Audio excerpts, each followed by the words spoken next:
Mga ka-sports, handa na ba kayo? Dahil ayun mismo kay Coach Tim Cone ng Gilas Pilipinas ay papasok na sa isang critical at mabigat na laban kontra New Zealand Tall Blacks at Australian Boomers. At this time, hindi na po tayo underdog. Kung trip mo po ang ganitong content, paiwan ng follow at pa-subscribe na din. Tara po, simulan na natin. Mga ka-sports, kung hilig ninyong bumili ng mga Gilas jersey, Gilas accessories at mga gamit na pang basketball, habang nanonood po kayo sa aking mga videos, kindly check this basket on this lower part ng ating video at magpa-pop up yung ating mga items sa gilid. Mga legit po yung mga items dyan, and see to it po na makabili po kayo ahead of time kasi meron po yung mga discounts and mga promos depende po sa seller. And also, kunting suporta din as a content creator po. Salamat!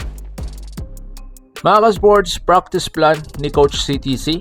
Sa una, planong magsimula ng ating national team na Gilas Pilipinas na mag-ensayo this coming February 11. Pero inilipat ito this coming February 16. Dahil hindi sa kapabayaan, kundi dahil sa realidad ng modern basketball. May mga manlalaro na galing Japan B-League, KBL Korea at PBA na kailangan hintayin ang tamang timing para kumpleto daw ang chemistry, hindi pilit, hindi bara-bara. So ngayon anong status ng ating mga K-players? Isa sa pinakahihintay ay si KQ or mas kilala natin Kevin Kiambao. Inaasahang sasabak na agad sa practice. Si Carl Tamayo naman, posibleng hindi muna at tama lang yon. Dahil hindi uso kay Tim Cone ang pilitan, kundi long-term vision ang inuna. So ngayon may bagong anyo daw ang Gilas na kung saan tinatawag nilang tower mode. Ngayon pag-usapan natin ang pinaka nakaka-excite. Kai Sotto plus AJ Ido plus Junmar Fajardo plus QMB. Si Kai Sotto, mas mabigat, mas malakas at mas matatag. Hindi na siya yung dating basta matangkad. Handa na siyang magipagbanggaan ngayon. Kasama niya pa si AJ Ido, depensang bakal, rim protector at hustler. At dagdag lakas. Idagdag mo pa si Junmar Fajardo at ang 6'10" na si QMB. Ito na marahil pinakamabigat na frontline ng Gilas sa kasaysayan.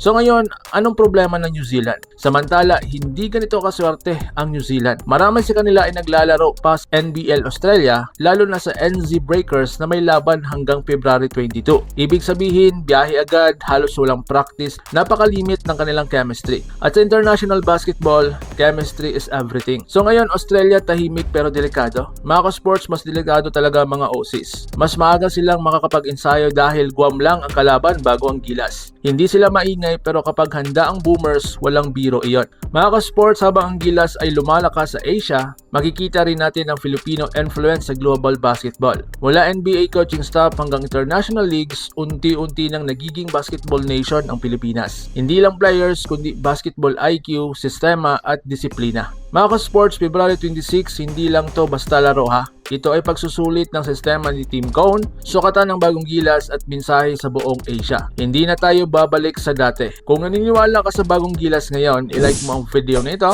mag-comment ka ng Laban Gilas at pa-share na din, at of course, mag-subscribe para sa mas mainit na basketball updates. Hanggang sa susunod, mabuhay ang Gilas Pilipinas, Laban Pilipinas puso, so paano? Ingat po kayo.